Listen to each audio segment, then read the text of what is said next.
And tonight on the Daily Wrap, Planned Parenthood has been accused of selling aborted fetus tissue. Is it true? Is it legal? Is it right? President Obama faces tough questions over his Iran nuclear deal. Donald Trump releases his financial disclosure form. Spoiler alert, he's very, very rich. And the gap between Bernie Sanders and Hillary Clinton is shrinking, major shrinkage. This is the Daily Wrap, live from New York City.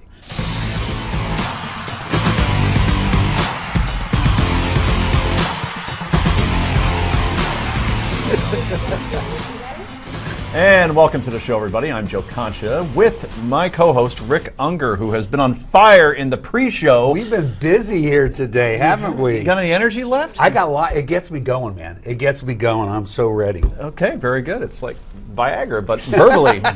Anyway, Mental Viagra. Mr. Unger's right. He is the assistant online editor for Commentary Magazine. He is Noah Rothman. And finally, she's the host of Close Encounter, and you're not. That's Lisa Jandovitz, and she is back. Welcome, Sans Glasses. You're always changing. Sans Glasses, and I think I might have started getting Rick going a little bit before. You did. Yes. You did. You are great for warm-up. It was like watching Wimbledon. Yeah. Different. Yeah, quite remarkable. All right, let's get right to the daily download.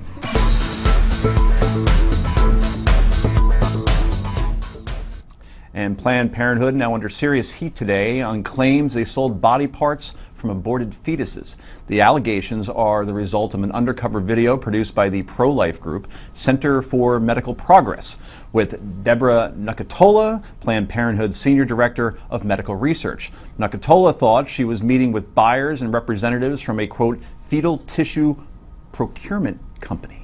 A lot of people want intact parts these days because they're looking for specific nodes, AB nodes, SA. I was like, wow, I didn't even know. Good for them. Yesterday was the first time she said people wanted lungs. And then, but like I said, always as many intact livers as possible. People just want livers. Some people want lower extremities too, which that's simple. I mean, that's easy. I don't know what they're doing with it. I guess they want muscle. How do you have a conversation like that when you're picking through a salad for 10? So matter-of-factly. Anyway, in this clip, Nucatola explains that it is important that Planned Parenthood is perceived as selling specimens.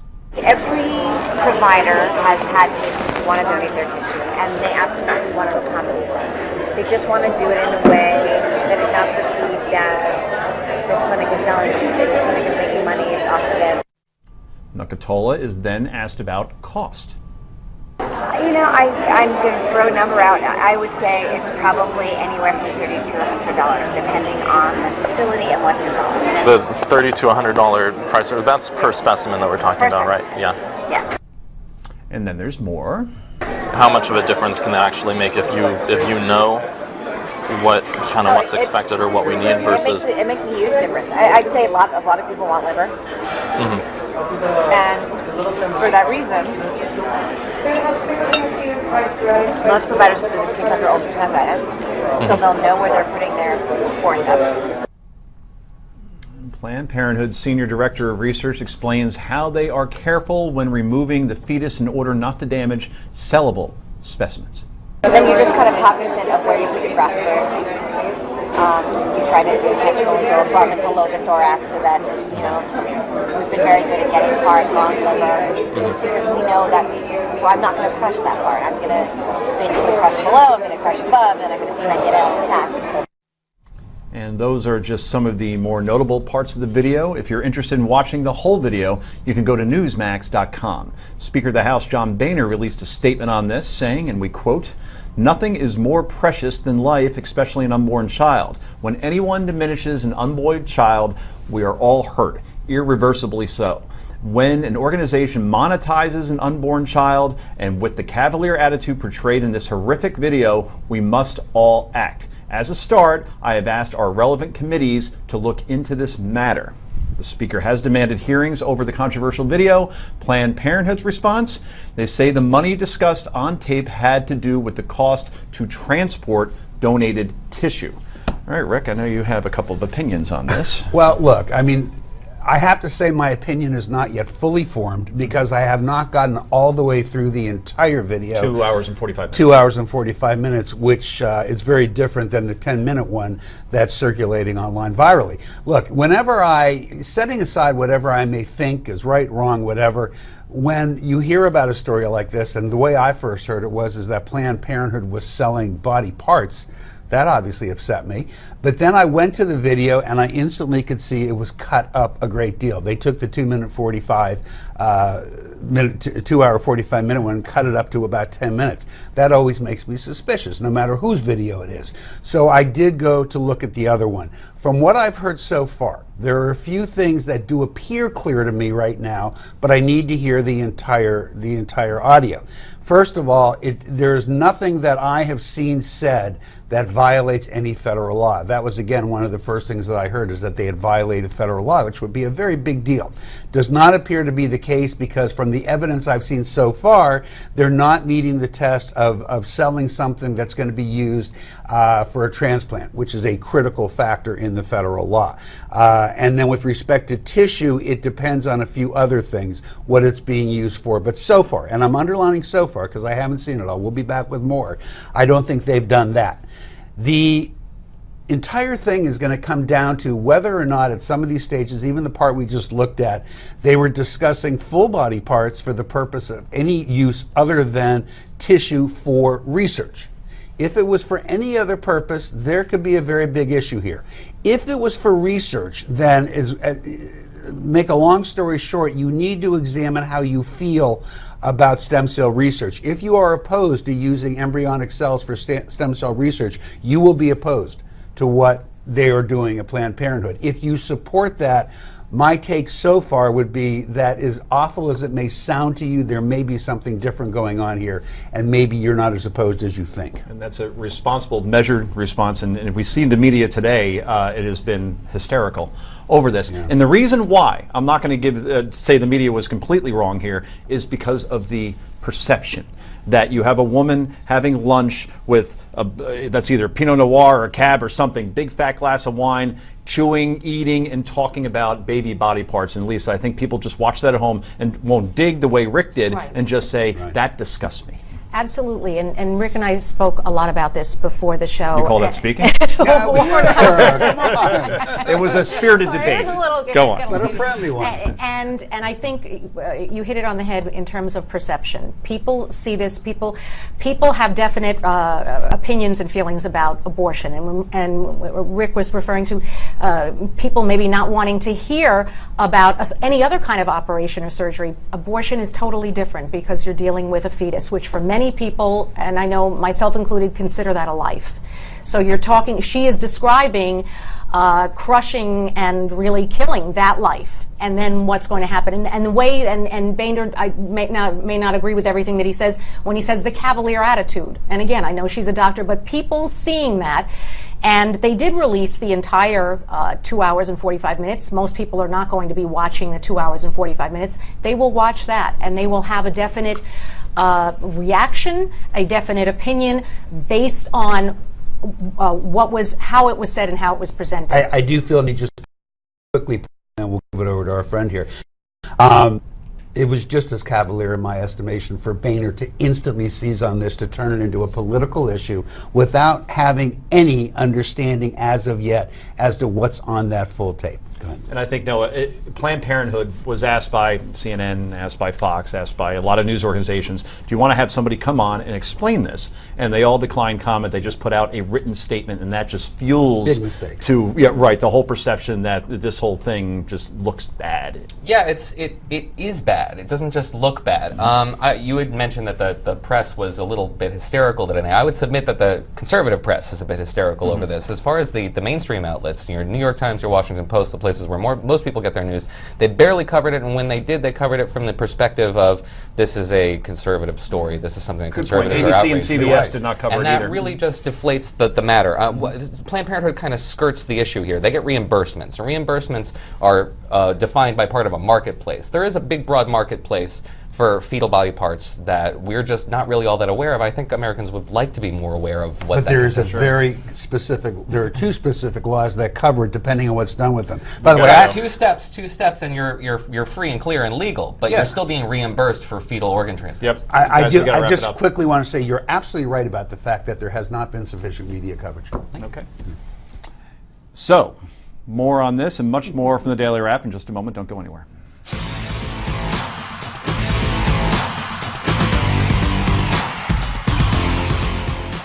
With this deal, we cut off every single one of Iran's pathways to a nuclear program, a nuclear weapons program.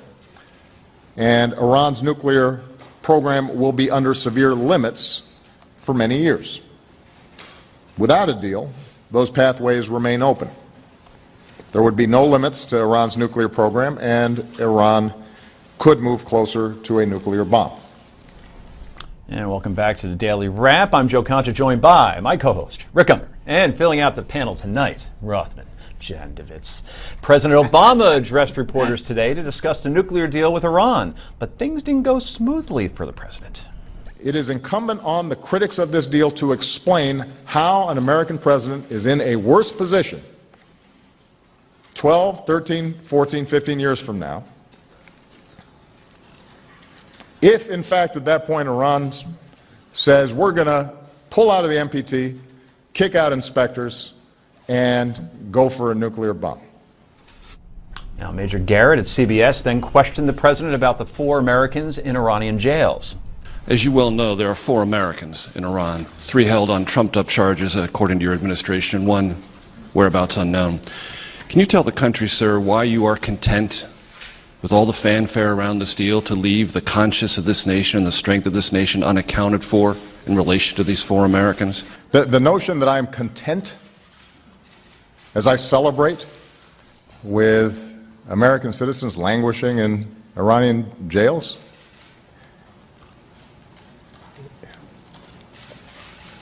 Major, that's nonsense. And you should know better. I've met with the families of some of those folks. Nobody's content. And let's bring in Jim Hansen, the Executive Vice President at the Center for Security Policy. Jim, welcome back. Good to be with you. So I'm torn on Major Garrett's question. Do you think it was grandstanding on his part, or was it simply a tough question to a president that's not used to getting too many tough questions in those situations? Yeah, I mean, President Obama is the king of hitting softballs and not having to take it. He takes a few more questions than Hillary, but not many. He had every right to expect that question, knowing that that was one of the things that should have been in this deal in the first place. So he was gaming the system and sadly pretending that it wasn't something that should have happened first. Jim, it's Rick Unger. I just kind of taking in what you said.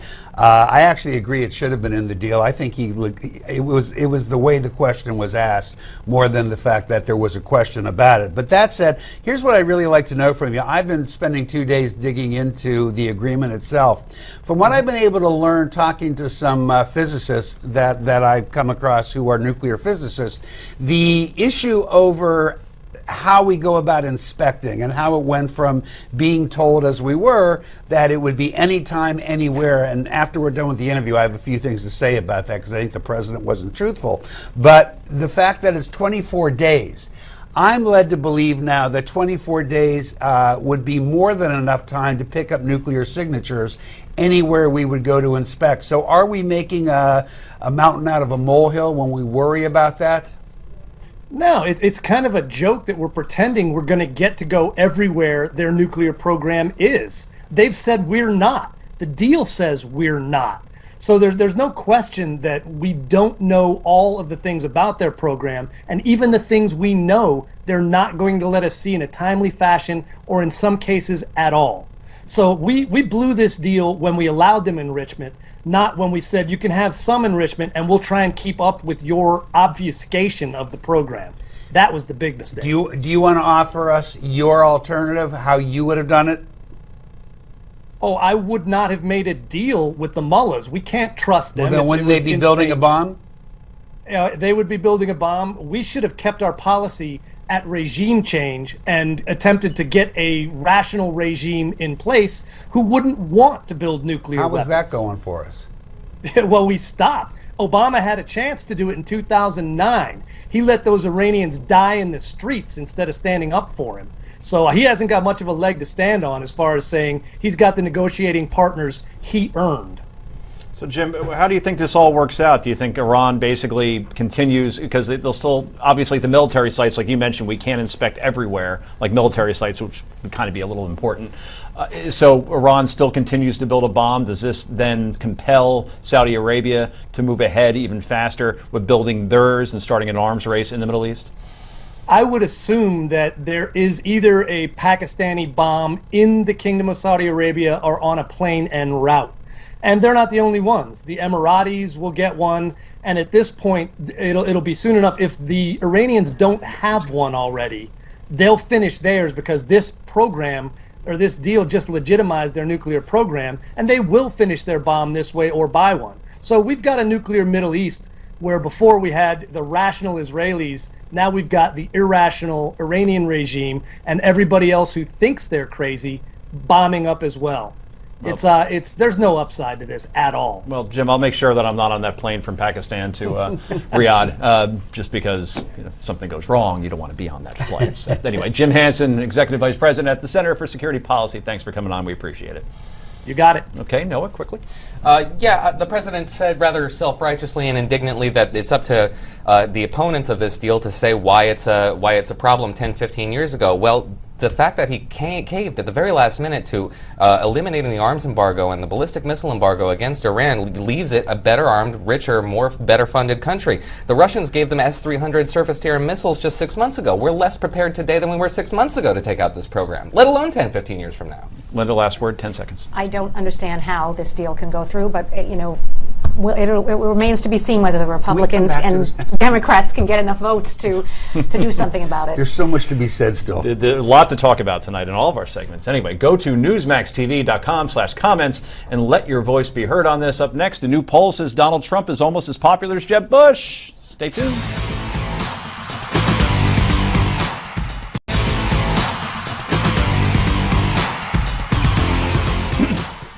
And welcome back to Daily Wrap. Well, there's good news for Donald Trump today, and it's not just the bottom line on his financial disclosure agreement. Republican voters say they like what they're hearing from him.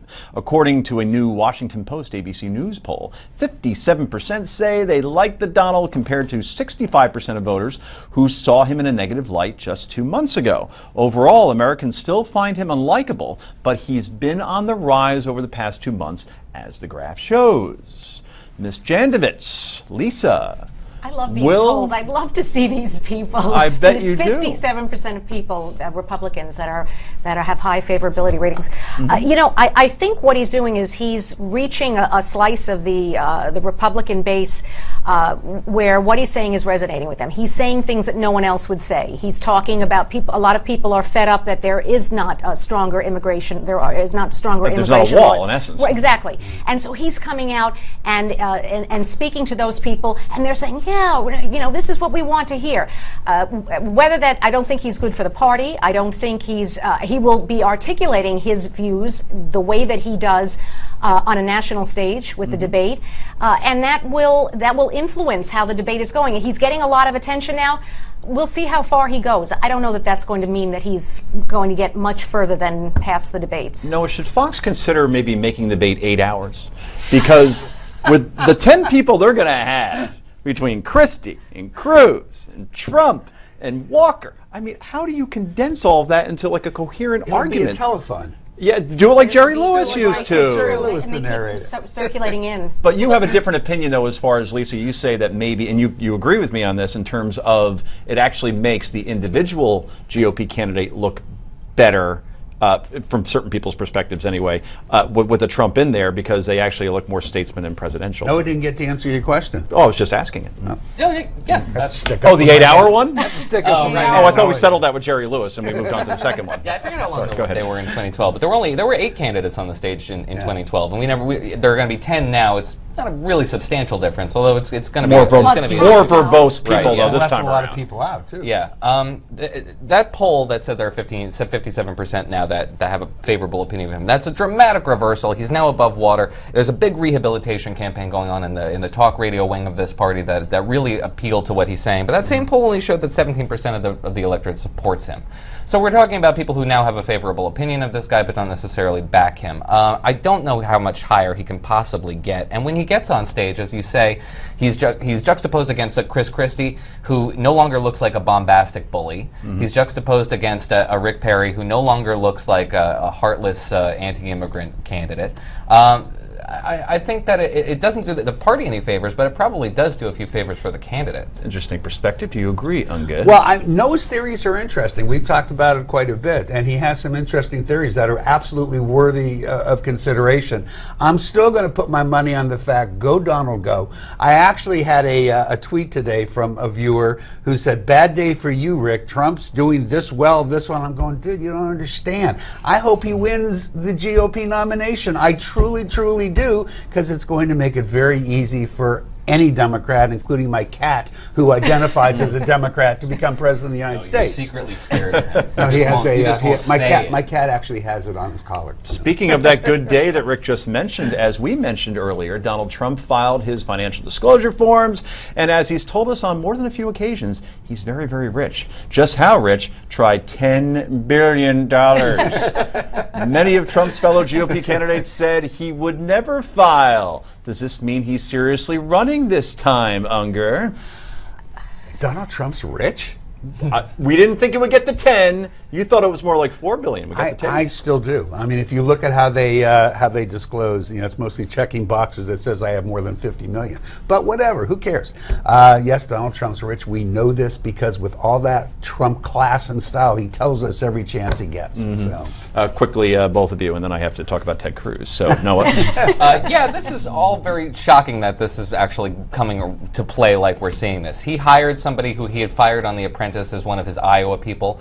He sent out a graphic yesterday about the American troops on which he featured individuals who were actually members of the Waffen-SS. Yeah. This is Even I wasn't going to pick on him for that. No, he deserves to be picked on because this is not a real candidacy. The fact that it's behaving like a candidacy, it's acting like a candidacy, it's being taken like a candidacy is just a shocking development to me. It's a reality fully show. unserious. Exactly. It's a reality Exactly. It's more like it's for television, and that's why I think he simply can't. It's hard to take him seriously. It really is. But with that money, he can do a lot. He can run a lot. He can run ads and so forth, and still stay out Doesn't need there. ads. He's getting all the free advertising he ever That's needed true. anyway. Finally, Ted Cruz is courting Trump. As a matter of fact, he's meeting Trump today in New York City. According to Donald, he has no idea why. Rick, what does Ted Cruz gain by aligning with Trump? And can you see a Trump Cruz ticket when he takes the nomination? Boy, I'm all go get them, guys. If I were working at a liberal network, this would where we'd insert a piece from Pinky and the Brain, the cartoon, because that's what the two of them are, Pinky and the Brain. Wow.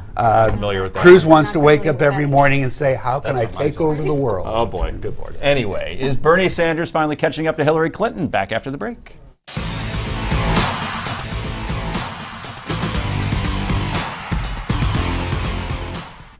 And welcome to the Daily Wrap. Well, Hillary Clinton is still on top, but she continues to slip in the polls.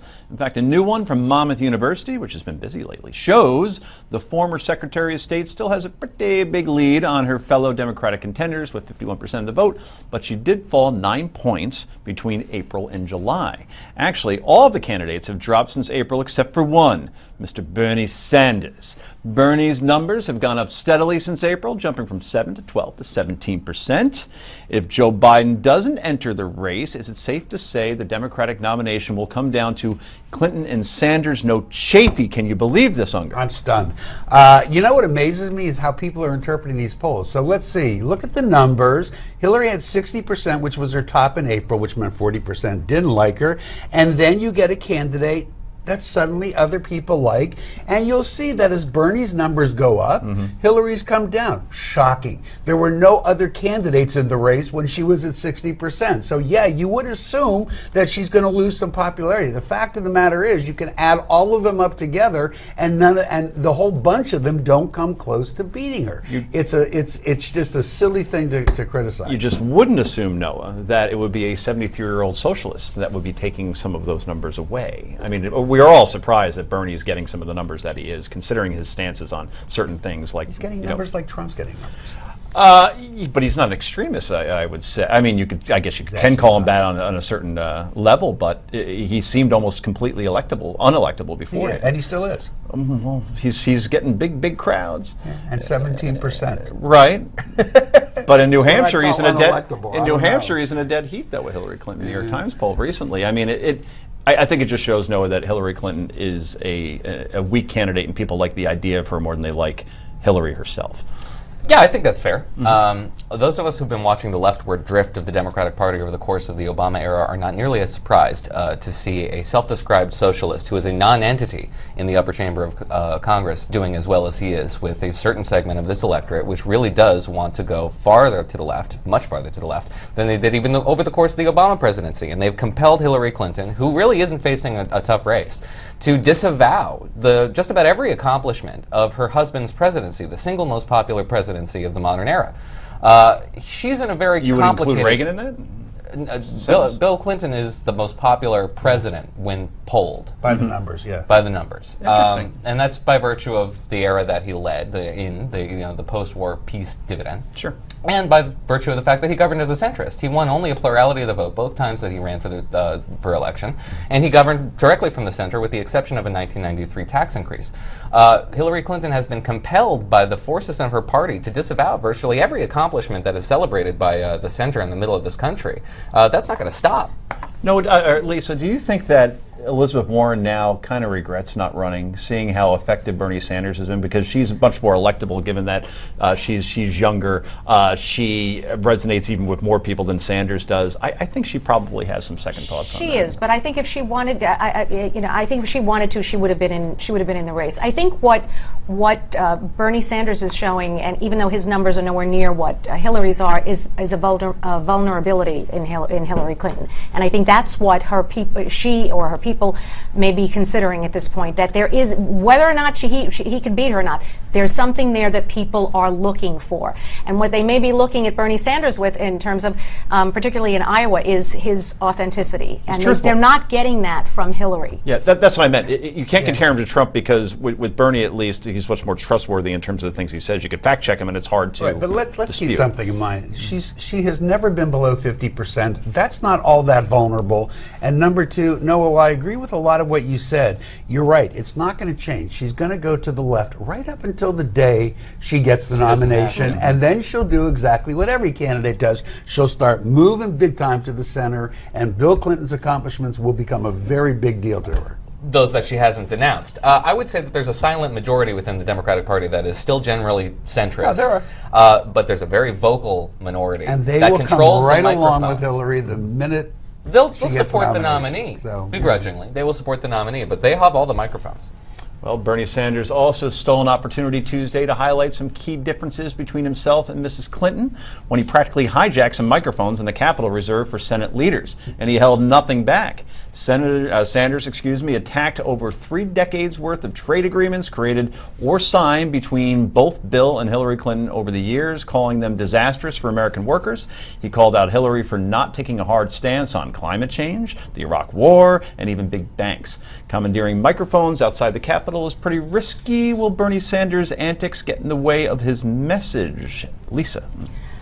I don't think so. At this point, I don't think so. But then again, I don't also think that he will reach the numbers where he's going to become a threat to Hillary Clinton at all. He's getting attention, and he's, as Noah had said, he's moving. Hillary will move to the left because more people are identifying as liberal, and his message is resonating. But I don't think it's going to go much further than that. Noah, can he at least take New Hampshire?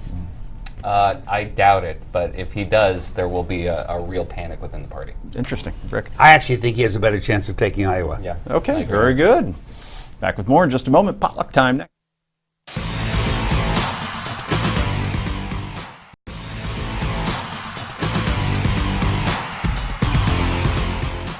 And welcome back to Daily Wrap. Well, before we jump back in, let's jump on board, shall we? Newsmax wants to send one lucky couple on a 7-day Silver Seas cruise to the Caribbean this winter.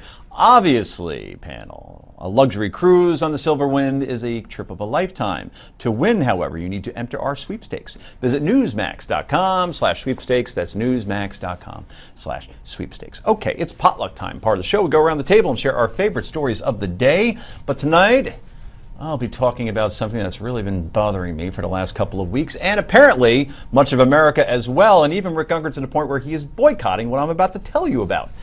It's called the ESPYs. It's ESPN's version of the Emmys, but it's for sports. I went to one a couple of years ago at Radio City Music Hall, since I think now has moved to Los Angeles. Anyway, the ESPY Awards will be held tonight despite the controversy over the recipient of this year's Arthur Ashe Courage Award, and that's going to Caitlyn Jenner. Yep, since the announcement.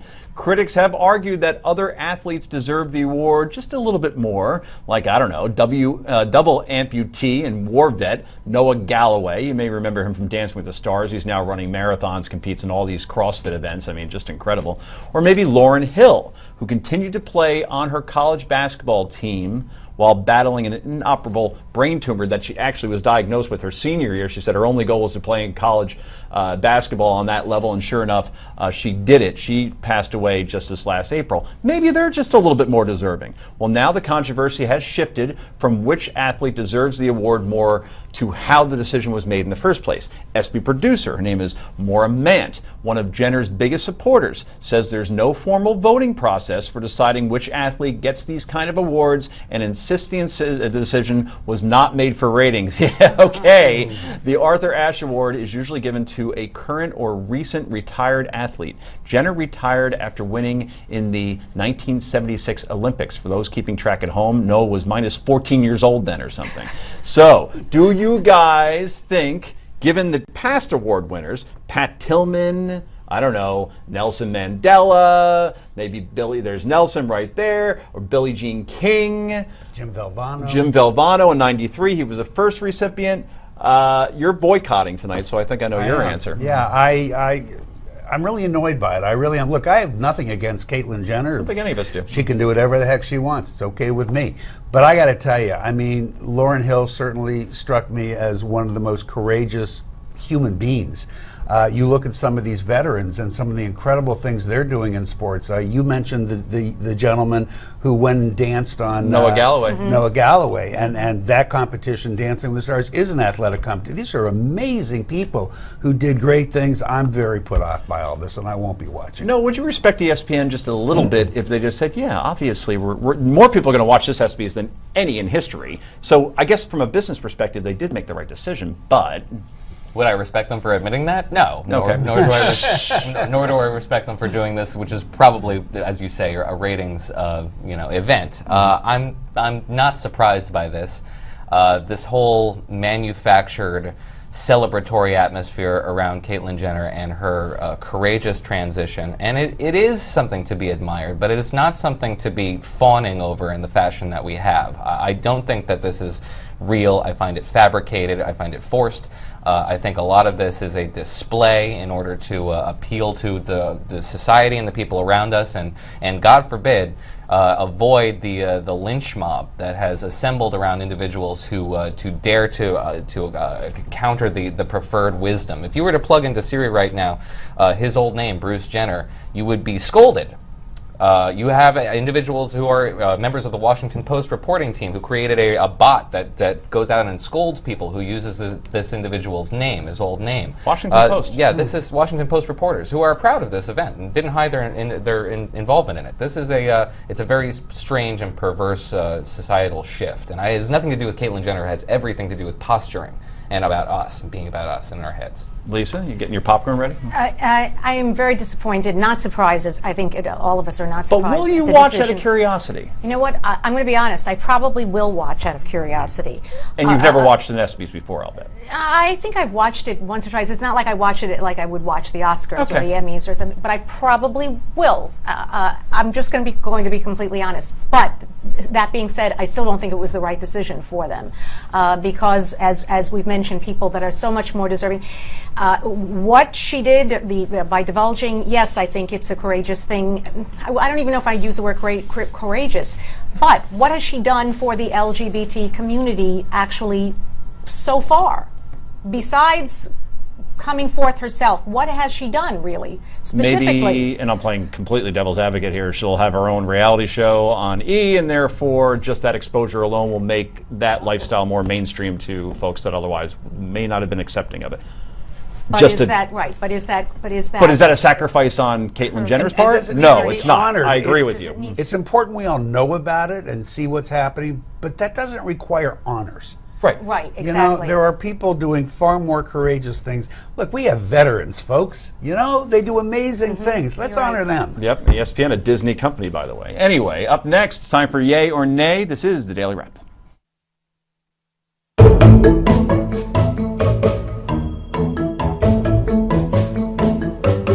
And welcome back to Daily Wrap. It's happy time, people. It's time for Yay or Nay. First up, Democrats have gone from declaring war on traditional marriage to declaring war on the words used to describe traditional marriage, like husband and wife, in favor of more gender-neutral words like spouse.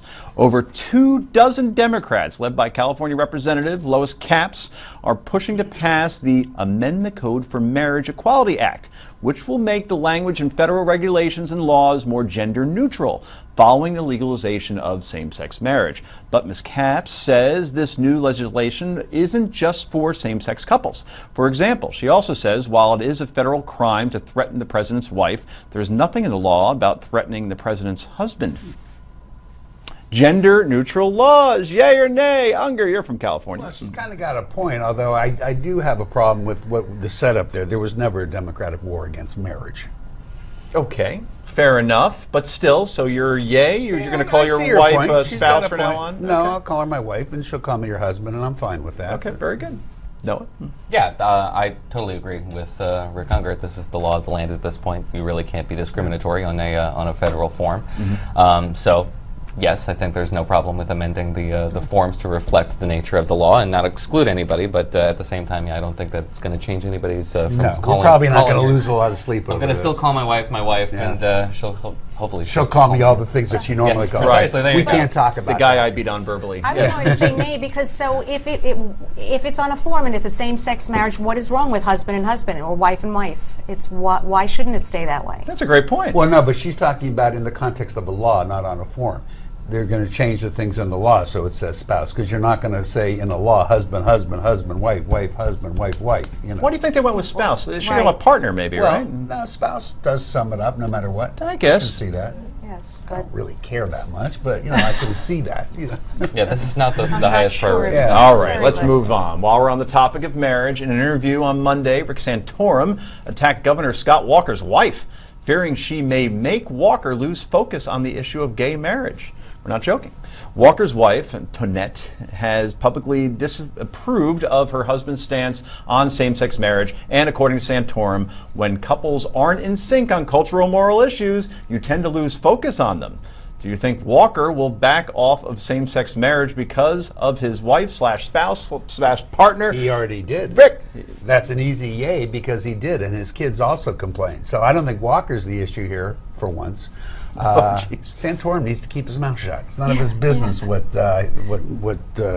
Walker and his wife do. Do you agree with the premise, though, that if a couple disagrees on something, you lose focus on it? If anything, I think I gain more Probably focus. gain more focus. Yeah, precisely. No, this is a really bizarre comment from Rick Santorum. It feels like a reach to recapture some of that lost glory from 2012. And Tonette Walker has a lot of star power. She was really quite impressive during his rollout. She's been impressive. She along with her two kids are going to be a real force on the campaign trail for Scott Walker. So Rick Santorum probably knows that and is trying to deflate that a little bit. Okay, Lisa? I think that's a problem for anyone if they can't stay with what they believe in, if they can be so easily influenced, even if it is your spouse. If you have your positions, your stand, if you can't stay with that, then On the other side, Rick Santorum just got more media coverage in the past 2 minutes than he's gotten during the whole campaign. Yeah, So. a happy life is a happy wife. That's the motto in Wyckoff, New Jersey. Anyway, finally, tonight, have you heard of shadow tasking? It's when you conduct business at work during your personal time and personal business during work time. And with the line blurring between work and personal hours, shadow tasking is becoming more and more common, especially among millennials. A new survey from Mobile Iron finds that 64% of millennials handle at least one work-related task during personal hours, and 82%, you're following along, handle at least one personal related task during work hours, with 2/3 of millennials feeling guilty in both cases. However, 60% of millennial workers said if their boss prevented them from using a mobile device to take care of personal tasks at work, they would quit. Is it time to bring back the 40-hour work week? Yay or nay, quickly? Was that Yes, exactly. Noah? Yes, we need the golden watch and the retirement at 60 back. What was the name of the service? Iron Yeah, Fist. right. If they say it, it must be true. So. Exactly. All right. Thank you, panel. We appreciate it. Steve Mossberg Show. That's next. Stay tuned.